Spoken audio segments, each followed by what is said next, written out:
I'll be the first to admit, I've had a pretty great life. People always told me I had the face of an angel and a body made for love. At least, that's what more than a few guys said. For a long time, I enjoyed the attention. I had fun dating around, never taking anything too seriously. But when I hit 24, my parents sat me down for a serious talk. They thought it was time I started thinking about settling down, starting a family, doing my part to give them some grandkids. Being an only child with wealthy parents, I'd never really needed a serious job or any kind of big career. My dad tried pushing me toward a field that would let me take over his business someday, but I just wasn't interested. Maybe that's what subconsciously drew me to Jason. He was everything you could ask for. Tall, good-looking, sharp as a tack. He had already finished a business degree and an MBA. Honestly, I think my parents fell for him before I did.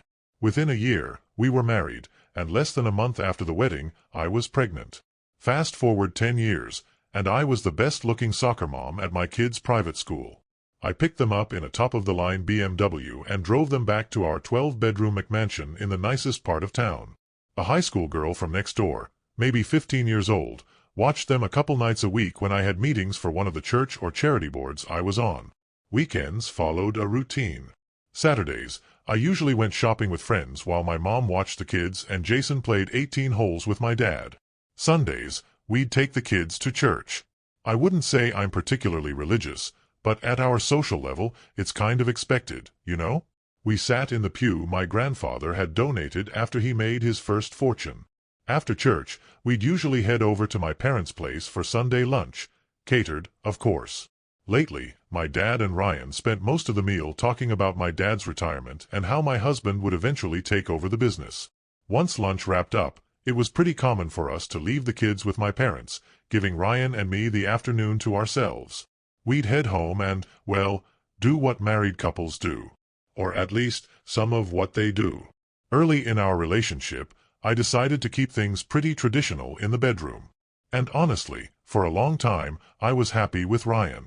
He was the perfect husband, an amazing dad, a great provider, and a thoughtful lover. I had money, comfort, status, respect, just about everything I could ever want. Almost. I'm sure you've already picked up on what's been bothering me lately. The truth is, my satisfaction hasn't been what it used to be. And it all started with a single wrong keystroke. One day, I was just browsing the internet like usual, and I accidentally hit the wrong key. One click, 60 minutes of scrolling, and just 2 fingers later. Let's just say Ryan's days of keeping me satisfied were numbered. I had stumbled onto an adult site by mistake, but what I discovered there awakened something in me that I never even knew existed. Pretty soon, I was rushing home after dropping the kids off at school just to log on, diving deeper into a growing list of websites that fed my curiosity. Now, I wasn't into the whole pain thing. That did nothing for me. But the idea of being restrained?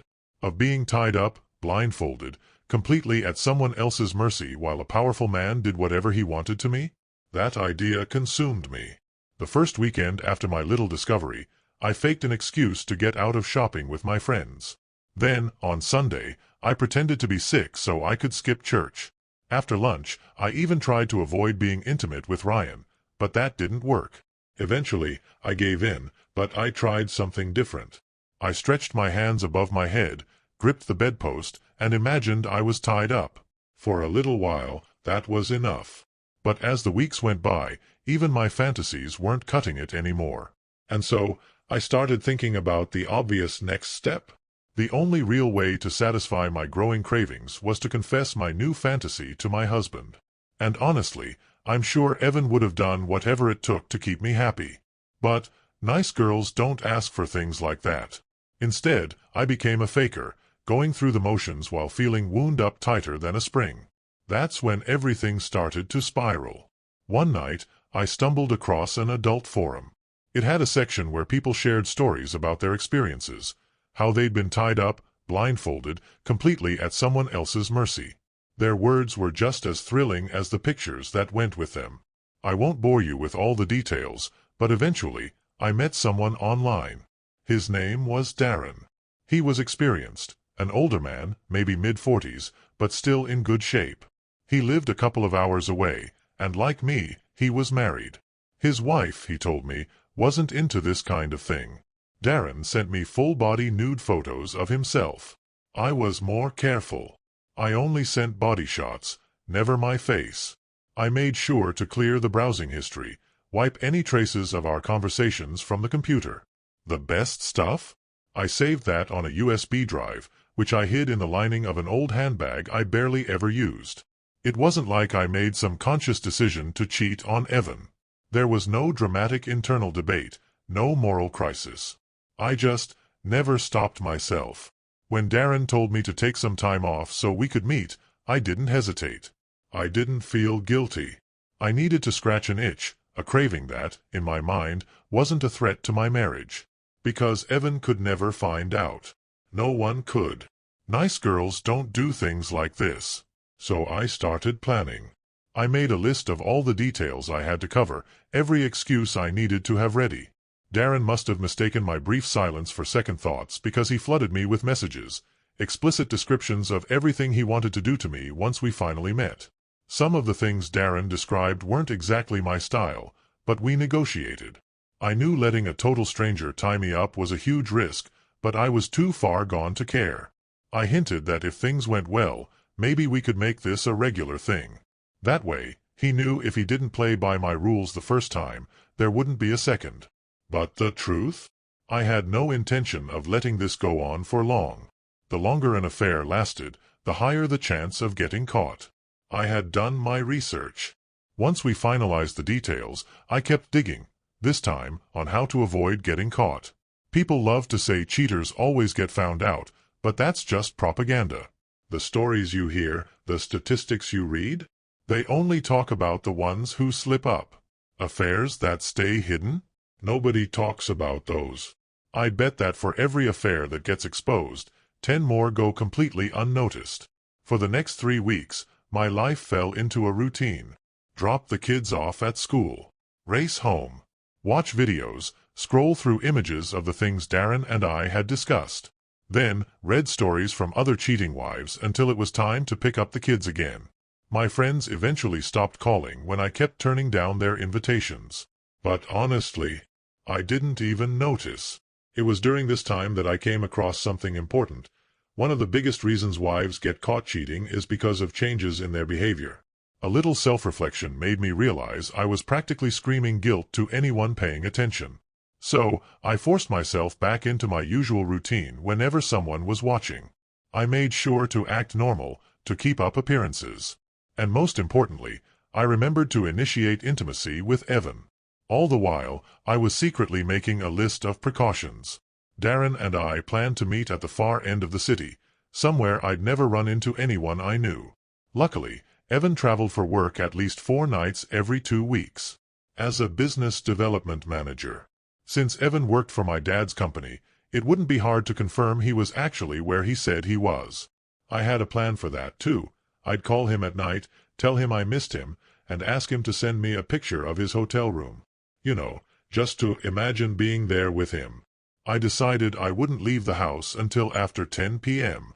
That way, no one would call or drop by and realize I was gone. I'd also leave my phone and car at home, just in case there was any kind of tracker on them. Darren and I planned to meet at a cheap motel, somewhere far from the places I usually went. The kind of spot where I'd be least likely to run into anyone I knew. That thought actually made me laugh. Because, let's be honest, I already knew at least 3 of my friends had pulled off affairs before. Wouldn't it be ironic if I got caught by one of them sneaking around with her own lover at the same motel? I added a wig and a few other disguise elements to my list. To be safe, I'd keep them locked up at the tennis club, minimizing any chance of them being discovered at home. To keep things clean, I'd pay for the room in cash, either by booking it in person a few days in advance or by calling from one of the charity offices where I volunteered. I wouldn't drive there myself. Instead, I'd have a cab pick me up at a local park, where I'd walk to on foot. That way, no unfamiliar cars would be spotted near my house, and no one would see me leaving at an unusual hour. The only weak point in my plan? Public payphones didn't exist in our town anymore, so I had no choice but to call the cab from my cell. The best I could do was delete the call record immediately afterward. But honestly, the odds of Evan pulling my phone records and checking every number were slim to none. With my husband and friends accounted for, the only remaining issue was the kids. Our regular babysitter had to be home by 10 p.m., and even if she could stay later, I couldn't trust her not to casually mention she was watching the kids while Evan was out of town.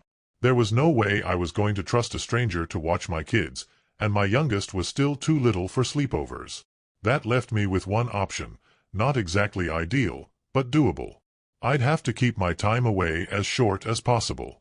If I left around 10:15 p.m., I could take an hour-long cab ride, spend 5 hours with Darren, take another hour-long cab ride back, and be home by 5:15 a.m., still an hour before sunrise this time of year. A wig and a coat I barely ever wore would be enough to keep me from being recognized by any early morning dog walkers or night owls. I hated the idea of sedating my kids. It made me sick just thinking about it. But I was too far in. The closer I got to making my fantasy a reality, the more I pushed past every moral line in my way. I forced myself to scrutinize my own plan, to make sure there weren't any holes. I tested different over-the-counter sleep aids, all of them labeled as safe for kids, and found one that worked. If I needed to, I could wake them up in the morning without any issue. I ran the test every night for a week, just to make sure. I only stopped when Evan made a comment about how their sleep patterns seemed different lately. It was during one of my security check-ins that a new fear hit me. What if Darren turned out to be dangerous? A serial killer? Or what if he just got carried away and left marks on me, ones that I couldn't explain? That's when I realized his email address had his initial and last name. A quick Google search later, and I had his home address. I immediately let him know that, before we met, I'd be leaving behind clues to his identity. You know, just in case I suddenly disappeared. He reassured me I had nothing to worry about. I also figured out his biggest weakness, getting caught cheating. If his wife found out, it wouldn't just ruin his marriage, it would lead straight back to me and Evan. So, I insisted he take the same precautions I was taking. Honestly, I doubted his wife knew or approved of him meeting other women. Still, I made him provide an STD test before anything happened. I've always preferred my love life to be completely unprotected. And as for any risk of pregnancy? Not an issue. I take my birth control pill religiously every morning at exactly 8:30. And tonight? Tonight is the night. It's 10:10 p.m. I just finished slipping into a sleek black dress, one Dave bought me a couple of years ago. My overnight bag is packed, filled with toiletries and a few other essentials, as my grandma used to call them. I checked my phone. The caller ID showed a number with the right area code for where Dave was supposed to be, 3 hours away by plane. That was enough confirmation for me. The cab was on its way. The kids were fast asleep, safe in their beds. I ended up booking the motel room for 3 nights instead of just one, paying in cash under a fake name, of course. That was Darren's idea, and honestly, it made sense. By the time I got there and had to leave before dawn, we'd barely have 5 hours together. But what if I loved it? What if I wanted more? Dave wouldn't be home until his flight landed around lunchtime on Thursday. That meant I could do this again tomorrow night. And the night after that. 3 nights. 3 nights to get it out of my system. 3 nights to keep this from turning into something long-term, something that would only increase the chances of getting caught. It was the smart choice. I logged into the computer for one last check. No new emails from Darren. I went through the deleted folder just to be sure. All clear. I sent a quick message to my soon-to-be master, letting him know I was on my way. A glance at my watch. It was time. One final look in the mirror. A tiny voice in my head whispered, "You could still back out." But the excitement drowned it out. What could possibly go wrong? I placed my phone on the kitchen counter, took a deep breath, and walked out the door. By the time the taxi pulled up to the motel, anticipation had completely taken over. The parking lot was empty. No one around to see me. That was a relief. I walked up to room 310 and knocked softly. My lips curled into a slight smile when I noticed the "Do Not Disturb" sign already hanging on the doorknob. Smart move, Darren. When the door opened, the room was dimly lit, just a small bedside lamp casting a glow. And that's when the first wave of disappointment hit me. The man standing in front of me wasn't quite the Darren from his profile picture. He had to be at least 10 years older than I'd expected, and he was carrying a lot more weight than his photos suggested. As I stepped inside, I caught another detail. His fingers were stained yellow from years of nicotine. And when he kissed me, the stench of whiskey mixed with stale cigarettes filled my nose. That was about all I had time to process. Because the next second, after barely a hello and a brief brush of his lips against mine, he was all over me. I heard the sharp tear of fabric as my dress ripped in his rush to get it off. And I loved it. I just hoped he remembered his promise, not to leave any marks. But judging by his ragged breathing, he wasn't exactly in control. He was just as worked up as I was. As I surrendered to the moment, my mind raced. This was the right choice. 3 nights of pure, risk-free indulgence. No one would ever know. The only problem? I wasn't sure how I'd be able to stop. But with a little more research, I was confident I could manage the risks. Tuesday, 9:45 a.m. Jan, it's Dave. His voice was tense. The kids just called me. They said when they woke up this morning, Sue wasn't there. They've searched the whole house, and they can't find her. Dave paused, his breathing uneven, adrenaline kicking in. His mother-in-law, picking up on the stress in his voice, answered carefully. Well, she's not here either. Can you get over there as soon as possible? He asked. Of course, she said. I'll call you when I get there, she said before hanging up. Tuesday, 6:53 p.m., Thursday, 8 p.m. Dave had caught the first flight home, barely stopping to breathe. Now, standing in the middle of his living room, he held his kids close, squeezing them tight. They were trying to be brave. He could see it in the way they smiled and nodded, pretending everything was okay. But their eyes, those gave them away. They were scared. Letting out a slow breath, Dave turned to his in-laws. Thanks for being here, he said, his voice rough with exhaustion. Have you tried the police again, Pete? He asked his father-in-law. Pete nodded. Yeah. Same answer. Unless there's clear evidence of foul play, they assume she just left on her own. That's their protocol. First 48 hours, they wait. Dave ran a hand through his hair, frustrated.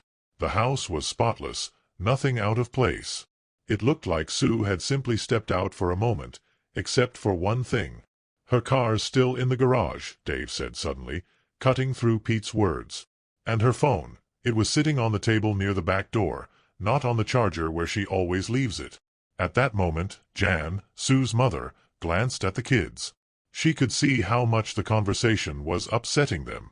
Without a word, she gently steered them into the kitchen, encouraging them to help finish dinner. Pete and Dave moved to the study, lowering their voices.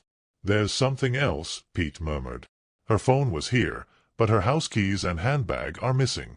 It's like she just stepped out to run a quick errand, except the closest store is an hour's walk away. And my Sue? She'd never leave the kids like that.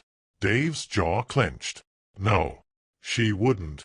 There's one more thing, Pete added hesitantly.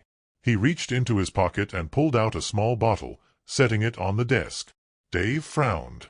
Over-the-counter children's sedatives. Next to it, a tiny measuring cup. He stared at them for a long moment, trying to make sense of it. But the obvious explanation never even crossed his mind. Because the idea that Sue, his Sue, would ever do something like that? It was impossible. Dave let out a heavy sigh and went right back to worrying. The kids had last seen their mother when she tucked them in at 9:30 p.m. the night before. Now, she was just gone. No explanation. No sign of where she might have gone or why. His call to the police had been just as frustrating as the first. Same response. They saw no signs of foul play, and since Sue's handbag and house keys were missing, they figured she left on her own. If she didn't want to be found, there wasn't much they could do. It happened, they told him. But not to them. Not to Sue. Dave spent the rest of the evening calling everyone they knew, scrolling through their entire contact list. But no one had seen or heard from her. He and his in-laws did their best to keep the kids distracted, trying to act normal. But when night fell, sleep was hard to come by for everyone in that house. By morning, Dave stumbled into the kitchen, exhausted and barely awake. His eyes were bloodshot, his body heavy from the weight of worry. Pete was already there, halfway through his coffee. They exchanged a few tired words, neither saying much. Then Pete cleared his throat, shifting uncomfortably. Dave, have you checked her email yet?" he asked carefully. "You have access, right?" Dave blinked, then straightened up. "Good thinking, Dad. Unless she changed her password, I should be able to get in." Together, they headed to the study, booting up the family desktop. Dave entered Sue's usual password, and within seconds, they were in. The inbox looked normal. Nothing suspicious. They sorted the emails by sender and skimmed through the list. Nothing out of the ordinary, no unfamiliar names. Pete, who was more comfortable with computers than Dave, suggested checking the deleted items folder. Empty. His heart sank. "Try the sent folder," Pete added, though he didn't expect to find much. For a moment, it looked like he was right. The folder was almost empty. Almost. There was just one email. Sent late Monday night, just after 10 p.m. The recipient, someone named Hardman. The message itself was short. Simple. "Be there shortly." Dave stared at the screen, his breath coming faster. Either Sue hadn't bothered deleting it, or she had, and it had somehow slipped through. He turned his head, eyes drifting across the desk, until they landed on the small bottle of children's sedatives from the night before. Something clicked. Dave's mind was racing as he stared at the screen. Pete, following his gaze, came to the same realization. "Surely she wouldn't have," Dave muttered. "Dad, I think I've got a better theory," Pete responded quietly. The anger Dave felt toward his wife clashed with the fear creeping in. It was starting to look like Sue had drugged her own children to meet someone on Monday night and, for some reason, never returned. With that circumstantial evidence hanging over him, Dave dialed the police again.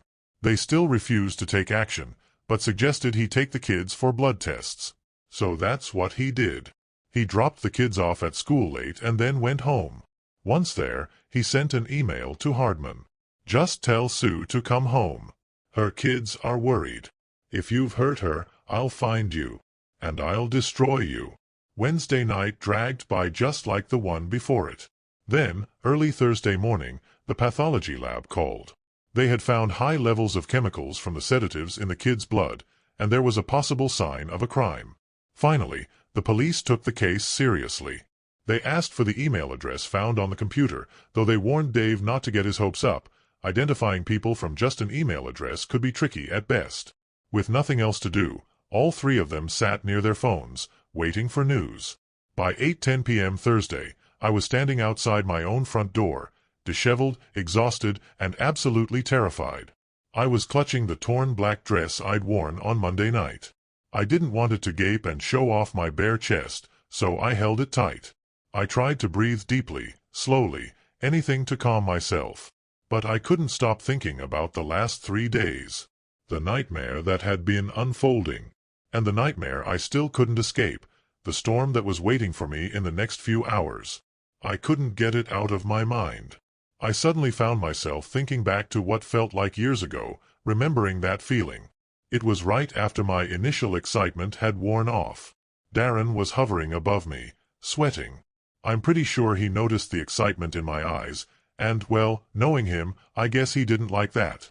He reached past my left ear, pulling something out from under the pillow. It was a black leather device, kind of like an old-fashioned cat-o'-nine-tails. It had several leather strands, each one with a knot at the end. As he kept thrusting into me, he never broke eye contact, his eyes locking with mine.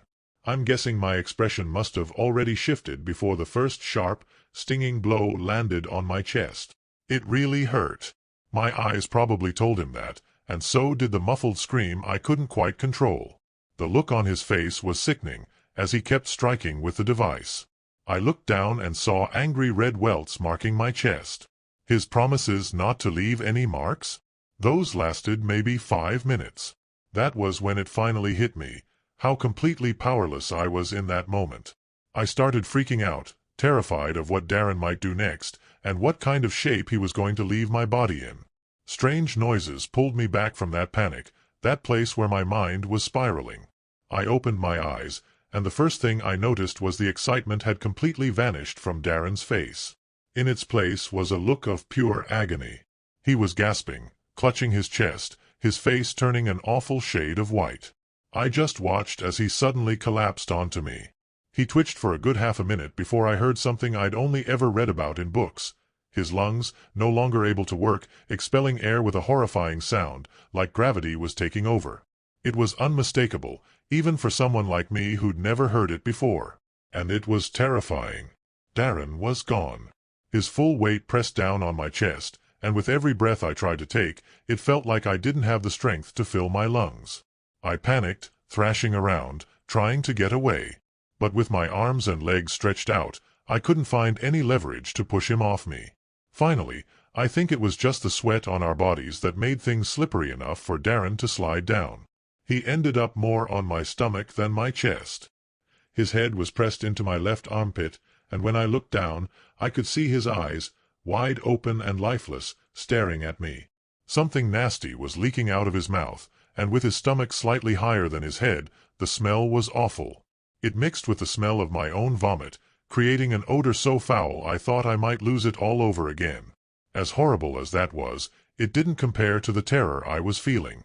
It was probably around 11:30 p.m., and I was trapped here, unable to call for help. I couldn't even manage more than a grunt, and there was no way to reach the wall to tap on it for attention. I realized I was stuck until the maid came by the next morning, around 9 or 10 a.m., to check if the room needed anything. By then, my kids would have woken up, gone to my room to find me missing. I could only imagine the terror they'd feel, seeing the house empty. That thought made me panic even more, and I started thrashing again. But I forced myself to calm down, reminding myself not to move too much. If I shifted Darren's body again, it might end up crushing my lungs. So I stopped, and I just cried. What would my kids do when they realized I was gone? Would they run next door to the neighbors? Or maybe they'd look at the speed dial list by the house phone and try to call someone, like Dave or my parents. Neither option was good. Dave would be so scared and confused. He'd immediately call my cell phone, which would be sitting on the table by the door at home. Then he'd try calling my parents. Mom would rush over to the house, but Dad would be at work. She'd find the house empty, maybe my phone there, and my purse gone. Then what? Would she call Dave? I knew I had to act fast. Either way, things were looking bad for me unless, and here's where my mind started grasping at straws, the maid came in really early. If she did, I could convince her to find the handcuff keys and let me go. I even promised her enough money that she wouldn't call the police right away.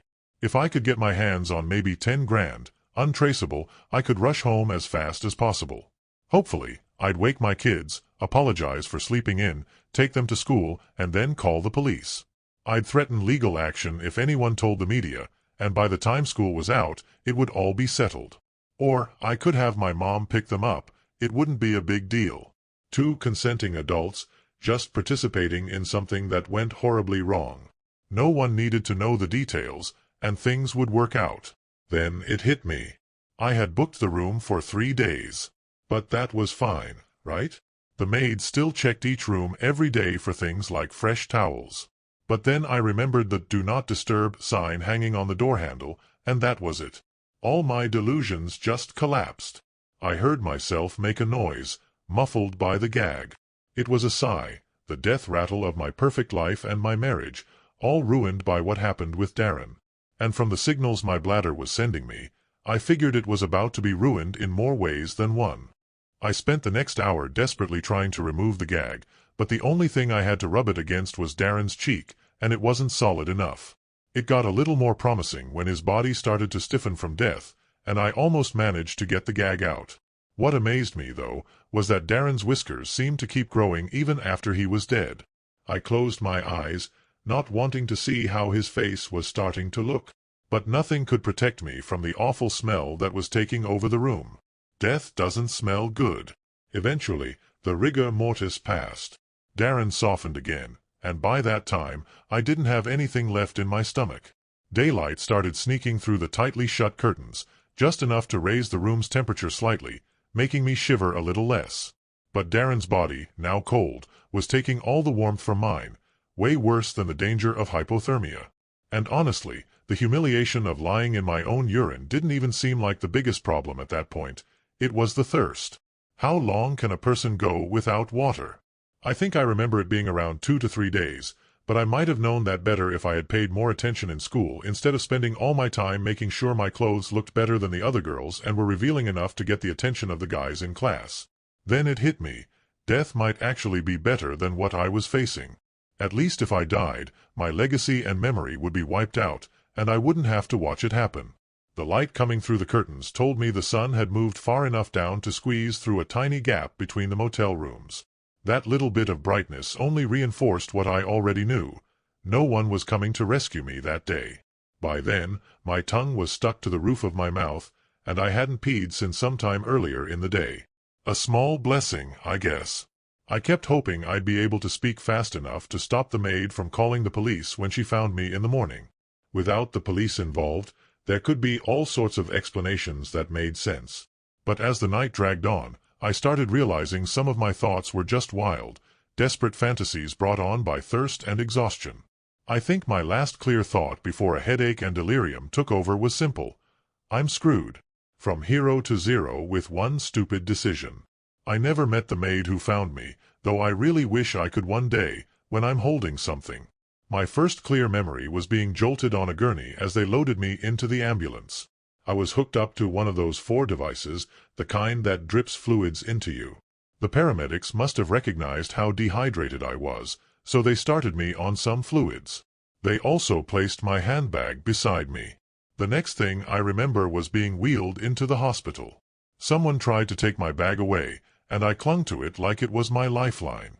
I figured I'd contact my family when I was ready and had a solid story to tell. Until then, I was going to keep things anonymous. Just focus on recovering with the heat packs and 4 fluids and small sips of water. By the afternoon, I was feeling better physically, enough to think clearly again. That's when the police came to interview me. I stuck to the truth and reminded them about their duty to keep things quiet, even threatened legal action if the media found out about the details of my story. The sergeant gave me this look as he left, like a mix of amusement and pity. By mid-afternoon, I had a pretty solid story. I won't bore you with the details, but most of it revolved around my family being so relieved to see me back that they wouldn't ask too many questions. The doctor finally cleared me to leave during his evening rounds, just before 7 p.m. I quickly threw on my dress and asked the nurse if there were any clothing stores open this late. She gave me a sharp no, but did call me a cab. I sat in the hospital entrance, waiting, still feeling confident despite my outfit. There was a TV in the reception area, tuned to the 7 o'clock news. And just like that, my confidence started to crumble. The top story was about me. They had pictures of me, lying on the motel bed. There I was, under a dead Darren, probably taken by the maid and sold to the media. My face was blurred out, probably for legal reasons. But the whole scene was under the coroner's control. The cameras didn't show any courtesy, though. How they managed to beat the ambulance leaving, I'll never understand, but there it was. My face was clearly visible as the gurney was rolled into the ambulance, and they even showed one of the handcuffs still on my wrist. At that point, I completely lost it mentally. I must have been half-carried to the taxi when it arrived. Who gave the driver my address? I'll never know. The next thing I remember, I was standing right here, right now, staring at the door that led out to the execution yard. I felt completely hopeless, drained of any will to fight. It was Monday, 11 a.m. Any delusions I had about this situation lasted maybe 300 milliseconds after my husband opened the door. Over his shoulder, I saw the TV, and it was tuned to the station where I'd just seen myself. He looked at me, raising an eyebrow, like he was waiting for something. This was it, the moment of truth. My chance to finally say I was kidnapped, handcuffed to a bed, and abused for 3 days. I thought maybe he'd pity me instead of looking at me with disgust. But then I glanced at my phone, still sitting on the table next to the door. I looked at my handbag, then down at what I was wearing, and just like that, any fight I had left in me was gone. I sank to my knees in shame and defeat. Dave didn't need to say a word. And as if that wasn't enough, I heard a high-pitched voice from behind him. It was my mom's voice, asking, "Really, Sue?" Doing this to your own kids. If my mother thought that of me, I knew I was done for in my dad's eyes. He loved Dave more than he ever loved me. It was clear that my husband loved the son he never had just as much, if not more, than he loved me. I don't know how long it was after the door slammed in my face, but I eventually heard a voice behind me asking for my name. It was the police. I was arrested, cuffed, taken to the station, and charged. When they presented the evidence, my fingerprints on the sedative bottle, my absence from the house, and blood tests from the kids, I saw no reason to deny anything. The media, of course, went wild. The story of a high-profile mom doing this to her own kids just so she could sneak away for an affair with her dominant lover, while tied to a bed for 3 days, was like a gift to them. That angle just added fuel to the fire. I don't think you could write a more dramatic story than that. After 4 nights in jail, it became obvious no one was going to bail me out. The state finally released me on my own recognizance. I'm sure someone tipped off the media because they were all waiting for me outside. The walk from the jail to the street was the longest of my life. I kept thinking, did I really say hero to zero? No, I meant hero to negative a few million. All my shallow society friends? They'd never look at me again. They wouldn't risk being connected to me, not after everything that happened. My kids? They were old enough to understand how badly I'd hurt them. I had betrayed them in the worst way a mother could. But they had a dad who adored them and 2 loving grandparents. They didn't need me. If I stuck around, I'd be laughed at, spit on, treated like trash. Eventually, people would forget, and I'd be ignored until I died. I checked my purse to see how much money I had left. Less than $200. I spotted an ATM across the street and decided to see if any of my cards still worked. It was a 50-50 shot, but honestly, after all my bad decisions lately, I wasn't hopeful. If any of the cards worked, I'd turn left and head to the bus station. If not, I'd turn right and walk toward the bridge, toward the long drop into the river. I slid my first card in, held my breath, and waited. And there we are, today's story. Did it end how you expected, or did it take a turn you didn't see coming? I'd love to hear your thoughts. Share them in the comments below, and let's start a conversation. If this story kept you hooked, make sure to hit that like button. And if you're new here, or just haven't subscribed yet, now's the perfect time to join the community. I bring fresh, captivating stories every day, so click that subscribe button and turn on notifications so you never miss out. Thanks for watching, and I'll see you in the next one.